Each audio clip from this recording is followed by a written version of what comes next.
everything is frozen. I don't think anyone would ever think that Africa was going to be like this. You do feel alive when you're up at places like this. Well, you know, you want to get back down and have a shower now and again, but there's a great sense of freedom up here.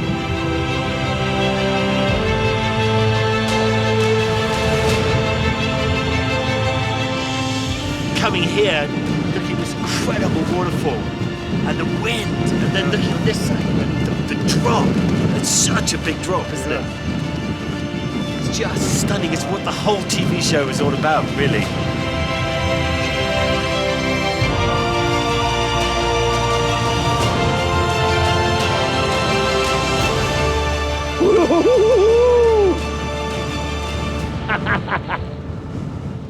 Oh my God, one gust and it's all over. You can imagine it in the sun. Jesus. I really shot myself just over there. And I really need one as well. It was time to head down the mountain, and we were all wary of confronting the ladders again in this high wind. We're thinking of putting a rope on the ladder for safety. Because, I mean, if you go over the edge and this wind's blowing like it is, you wouldn't want to blow off that ladder. The wind had come up significantly since yesterday. If you slipped off, there would be only one outcome. It'll be great fun. See you guys. Good luck.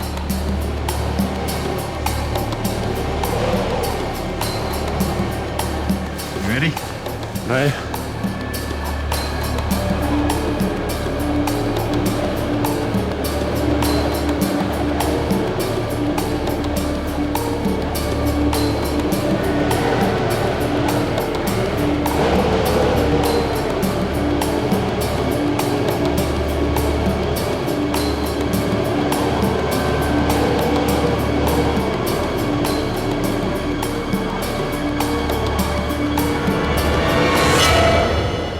That initial few steps as you step over the edge and the wind catches you and you're not sure where your feet are, that's the worst of it. But you just got to keep focusing.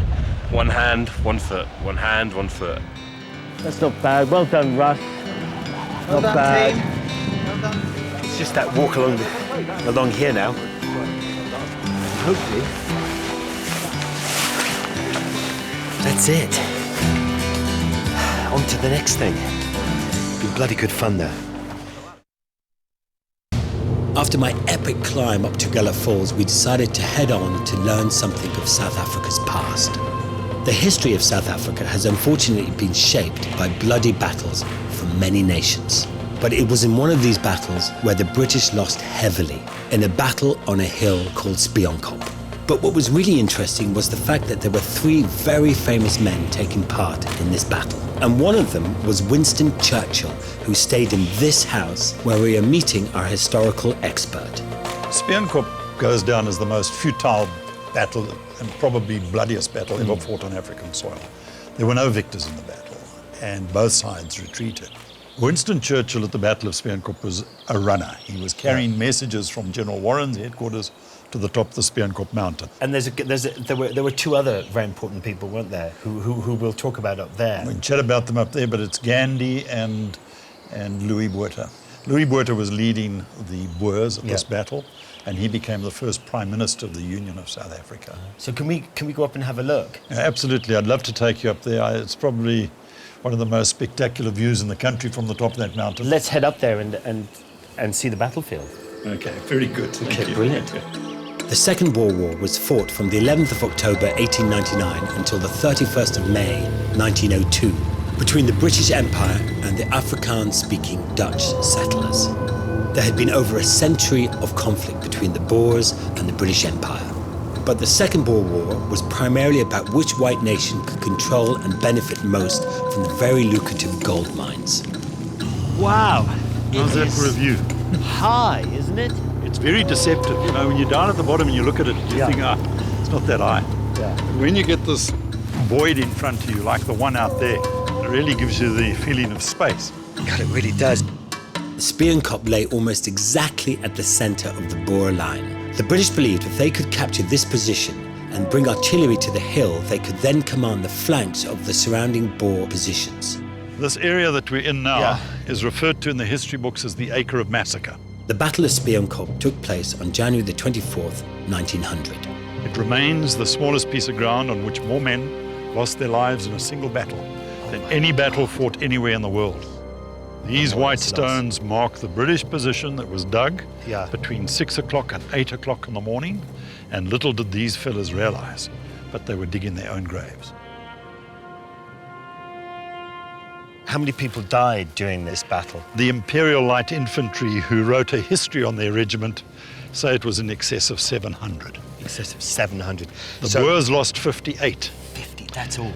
In numbers, you can say the Boer won, Oh, hands yes. down. But the fact of the matter is that both sides retreated, neither knowing the other had done so. And so the bodies are all in here still? Absolutely. The sides were built up the way you see them now. They then put the bodies in and gathered all these little stones from on top of the mountain to place on top of the bodies so as to afford them a proper burial.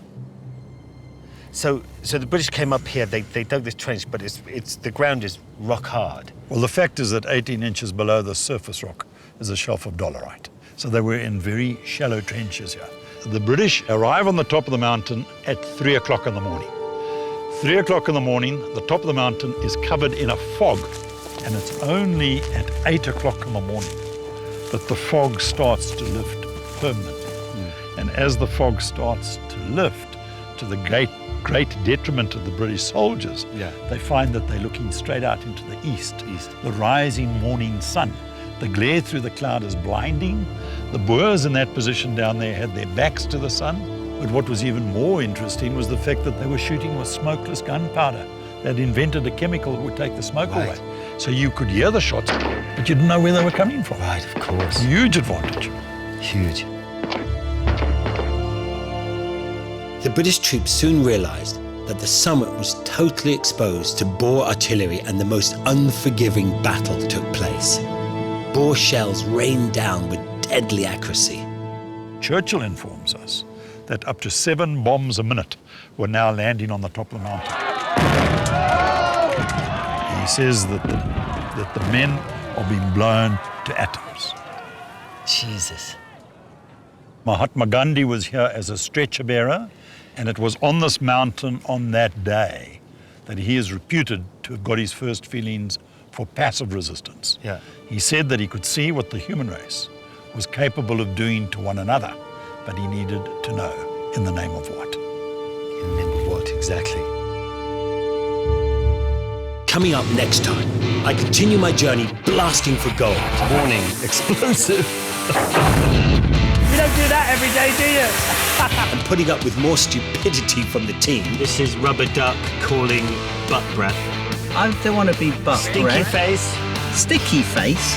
Can I be a wombat? No. Clapham Junction. What junction? And take my life in my hands flying a paramotor.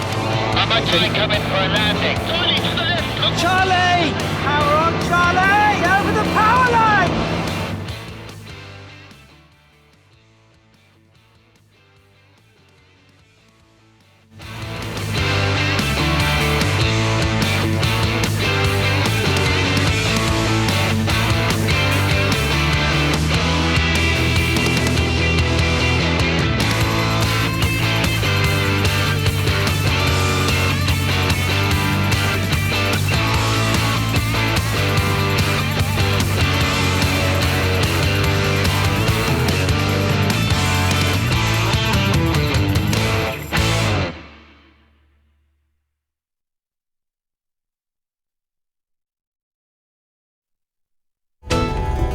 Our bike journey through Soweto has been an emotional experience, but now it is time to head off to the Hennops off-road trail an hour north of Johannesburg.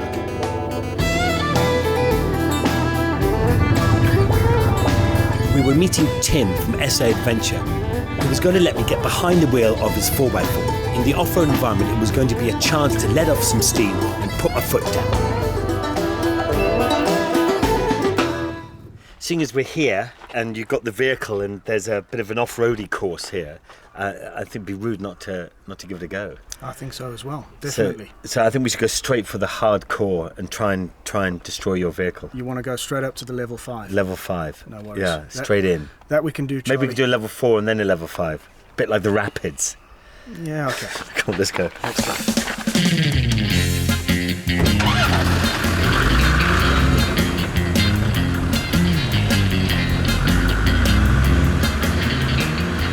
So you take people here and sort of give them a bit of teaching about how to... That's correct. We basically take new guys that have bought 4x4s and want to learn how to use them properly, learn about 4x4, what it is, diff locks, all of that kind of stuff, lines, the same kind of stuff you do when you're training on the bikes. On the bikes, yeah, because a lot of this stuff on the bikes is much easier. Much easier. Than in a car, because you can choose whatever park you want. Okay, where are we going now? You can go down. Down here? Don't worry about the cows, they'll get out of that. And then leave the clutch totally alone. That's it. I must say I prefer motorcycles, but I can see why people get hooked on this type of adventure. There you go. Alright, that was kind of fun. That was perfect. I stopped to watch some of the others give it a go while Tim directed. We'll fix that up. There's the difference.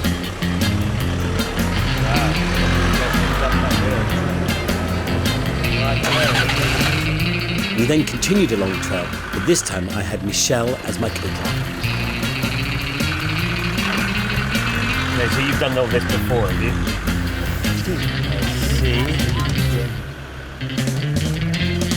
The key to 4x4 driving is keeping the momentum going over these extreme conditions. There we are.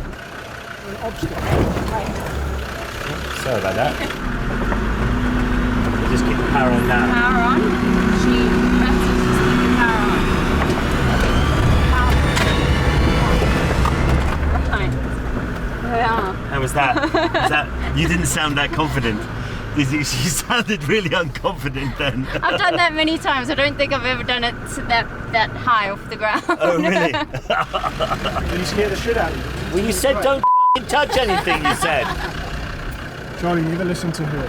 Yes, she said never. Thanks, We thanks. ran down and she said, just don't touch anything. And I went, all right. And then we ran on. She goes, brake. It was like, all right, calm down. Power. It was great to be outdoors testing these vehicles to see what they could really do. The next session was about to really test me. Right, I'll take you guys to some rocky stuff now. Rocky stuff. Yeah, this is the easy. Okay, this is the easy bit. Okay. Right, Charlie, over here we're going to take the fun route, Okay. and the Navaras are going to take the medium route. Route. Ah.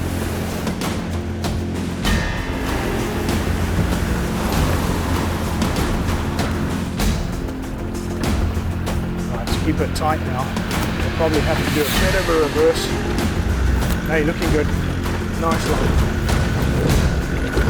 Right, so if she starts to wheel spin, I'm just going to give her a bit of throttle. Not too much, but a bit, just to activate the traction control. That's good. That's it. Right. There you go. Good. Keep going. Power. Excellent. And stop turning good. Go a little bit wider. That's it. Good. Come left a little bit. Perfect. And up she goes. Keep power on. There you go. That's traction control working for you. And we're going to go around to the right there, Charlie. To the right. Yep. Woo! Well done. Very nicely done. How was that?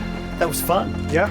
Give me 3.5. That's all right. 3.5. Yeah. Look, 3.5 because look. That looked He's fucking got. gay. Look. He's got. Where's his finger gone?